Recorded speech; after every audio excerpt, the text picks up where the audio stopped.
Jón Hilmar Jónsson, rannsóknarprófessor á stofnun Árna Magnússonar í íslenskum fræðum. Jón Hilmar einn helsti orðfræðingur landsins og höfundur merkra orðabóka.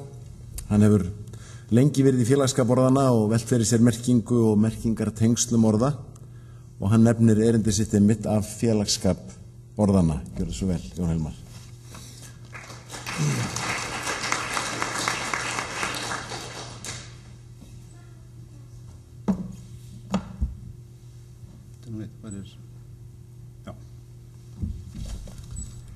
Og geta samkoma.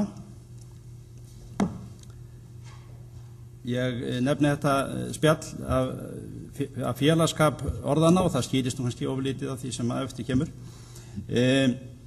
Afraksturinn af leitinni að fegursta orðinu meðal annars fólginn í, og ekki síst, fólginn í stóru og fjölbreyttu safni orða sem forvitnilegt að virða fyrir sér og reyna að greina á ýmsa vegu. Spurningin að hvaða leiti þetta orðasafn samstætt, að hvaða leiti hugsa menn í sömu átt þegar lagt mat á fegur orða. Ég breið hér upp í byrjun orðum úr 4 nokkuð samstæðum flokkum sem virðast býsna fyrirferðarmiklir. Fyrst sjáum við orð sem vísa til eiginleika. Þetta eru jákvæðir eiginleikar, jafnvel dygðir getum við sagt. Kjarkur, hugrekki, hugprýði, við sjáum þetta eru svona ördadálítið svona samheitum þarna inn á milli, dugnaður, eljusemi, þróttur, heiðarleiki, þolinmæði, þið sjáum við þetta, ég ekkert að reykja þetta alls saman, flokka þetta oflítið eftir orðflokkum og svo þá sem að hafa þessi eiginleika til að bera, það er að segja eldhugi, harðjaxl, þverhaus og þá koma orð með vísun til tilfinninga og orð sem feli sér beina tilfinningatjáningu samfara hrifningu eða aðdáun sem eins og koma þarna í lokin, undursamlegur, dásamlegur, yndislegur og svo framvegis, en þarna eru líka tilfinningarorð eins og gleði og ánægja, lífsgleði og svo angurværð og þrá og heimþrá og slík orð.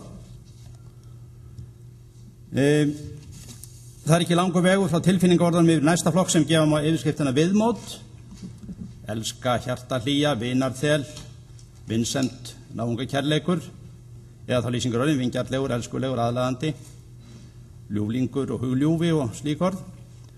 Og svona mannlega nánd, samkennd, stemningsorð, sagði Sigríður áðan, það er kannski eitthvað, þarna varðarvoð og hálsakot og svona, samhugur, samkennd, já, og elsku í lífsföru, nautur, sálufélagi, og þarna meiri segja að færi viðskiptavinurinn að fljóta með, sem sjá við. Lýsingarorðin svo umvefjandi og umvafinn, umfaðma, hjúfra og jafnvel atviksorðið saman.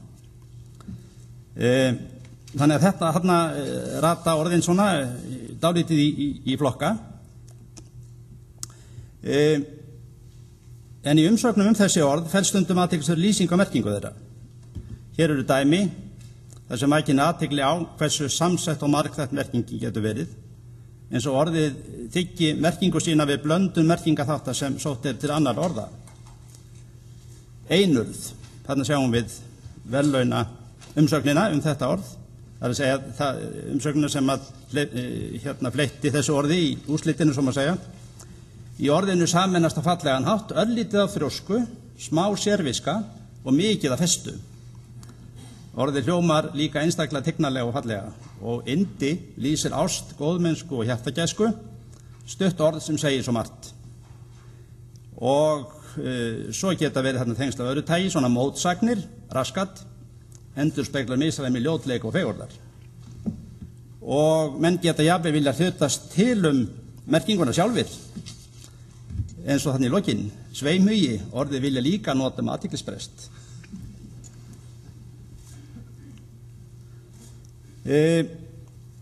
Þessari hugsun samsetta merkingu og blöndun merkingaþátta fannst mér mega fylgja eftir með því að skoða orðin í greiningarumhverfi sem ég hef verið að vinna við á undanförnum árum og ég hef kallað íslenskt orðanett og felur í sér hugtaka og merkingaflokkun íslenskra orða og orðasambanda út af texta dæmamengun. Við lítum orði einurð eins og það kemur fram í svona orðapörum eða samstæðum með öðrum orðum og þetta er bara brot af því sem að finna má í þessu gagnasafni. Sjáum hana áhug á einurð, árvekni, áræði, bersögli, dyrð, djarflindi, dómgreind, eldmóð og svo framvegis og framvegis. Þótt fylgdarorðin séu nokkuð fjölbreytt koma það fram ákveðin stef og við getum greint samheiti og samheitahópa sem þá stuðlar á sinn hátt að frekari merkingatengingum og merkingaflokkun orðaforðans. Þarna sjáum við einmitt orðin þrjóska og festa, en það virðist aðeins dýpra orðinu sérviska sem félaga orðsins einurð, ef marka má þetta safn, en hins vegar tekur það orð, það er að segja sérviska, það reynist taka með sér mörg sömu orðin og við sjáum með orðinu einurð. Og þau eru kannski ekki skildi í fyrsta lið, en þau getur skildi í annan og þriðja lið, svoleiðis.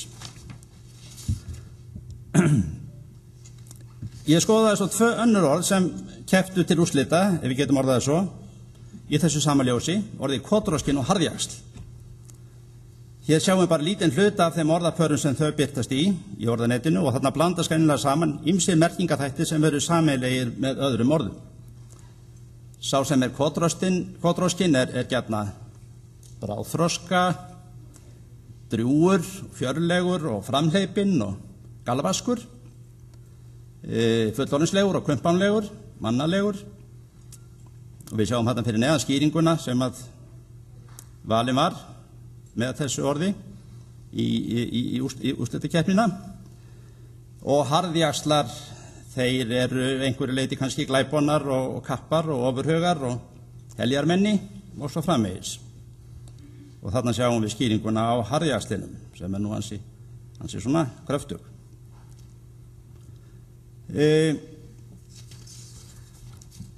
Og þegar þetta er greint nánar í orðanetinu þá tengjast þessi 2 orð meðal annars þessum merkingaþáttum eða hugtökum, næsta ólíkum eins og vænta má, eins og við sjáum, en þó þarna eru þau sem að vinstra megin og þau sem að fylgja harðjaxlinum, það er atgerfi, áflóg og dugnaður, dugur, fálæti, framtakssemi. Hinum megin eru svo með þeim kotrosna, það er ákveðni og bráðlæti og bros eða brosmildi, félagslindi og frjálsmannleiki kannski og eitthvað þess áttar. Kjarkur er þó sameiginlegt, við getum þó miskusti bent á það virðist vera báðum megin. Sá kotroskni er hins vegar síður en svo fálátur, né heldur ruddalegur, eins og harðjaxlinn getur verið. Og harðjaxlinn er varla mjög brosmildur, né heldur kumpánlegur eða sérlega málglaður. Síðasta stigið í þessari rakningu er svo í því fólkið að bera saman tiltekin 2 orð sem mynda orðapar og sjá að hvaða marki þau tengjast sömu orðum sem það væntanlega vitnar merkingarlegan skyldleika. Ég valdi aftur orðið harðjaxl og bar það saman við orð sem því er sýnilega dálítið skylt, það er orðið hörkutól sem það parast við í textadæmu. Hérna sjáum við í miðdálkinum eru þau orð sem bæði orðin tengjast í svona pörum sko. Sá sem er harðjaxl er sem sagt það getur farið saman með orðinu baráttujasl og hörkutóli líka og þetta er drjúgur fjöldi orða. Hægra megin er hluti þeirra orða sem koma með orðinu hörkutól og vinstra megin þau orð sem koma með harðjaxlinu sérstaklega. Sem sé býsna mörg sameiginleg orð en í þeim orðum sem greina að má vísast rekja þræði sem varpa ljósi á þann greinamun sem er á orðunum harðjaxl og hörkutól. En eins og ég segi þetta er bara hluti af þessu orðalista öllum. Látum það líka milli hluta en snúum okkur að lokum aftur á orðinu einurð og merkingalýsingu þess sem fegursta orðinu. Og því ekki að taka orðið harðjaxl nú sömu tökum eins og gert er við orðið einurð og lýsa því það þannig að í orðinu sameinist á fallegan hátt, örlítið af fálæti, smá hetjuskapur og mikið af kjarki og dugnaði. Takk.